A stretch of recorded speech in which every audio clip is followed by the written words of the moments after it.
আসসালামু আলাইকুম। 2 pound rasmalai cake decoration করব।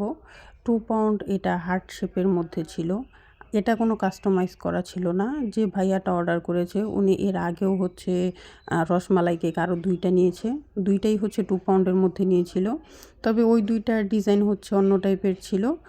আর ওইটা হচ্ছে ভাইয়াই বলে দিয়েছিল এই ডিজাইনের করে দিবেন। তো এইটার ক্ষেত্রে ভাইয়া বলেছে যে আপনি আপনার ইচ্ছামতো যেকোনো একটা ডিজাইন করে দিয়েন।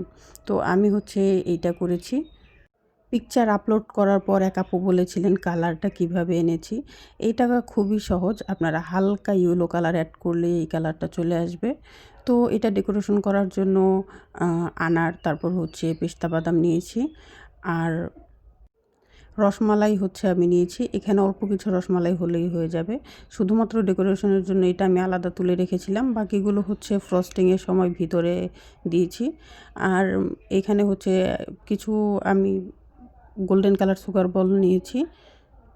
আর কেকটা হচ্ছে আমি ৮ ইঞ্চি মোল্ডে বেক করেছিলাম, যেহেতু 2 পাউন্ডের মধ্যে হবে। আর এটা কিন্তু ওজনের পর 2 পাউন্ডের থেকেও একটু বেশিই ছিল। কারণ যেহেতু আমরা ভিতরে রসমালাইয়ের একটা ফিলিং দিয়েছি। আর এখানে হচ্ছে কেকটা একদমই খালি, খালি লাগছিল, মানে ফাঁকা লাগছিল। তো যার জন্য হচ্ছে চকলেট গানাশ দিয়ে আমি এটা লিখে নিয়েছি। আমি একটু উপর থেকে আপনাদের দেখাই, ওয়েট। এটা কিন্তু একদম সিম্পলের মধ্যে একটা কেক বলতে পারেন।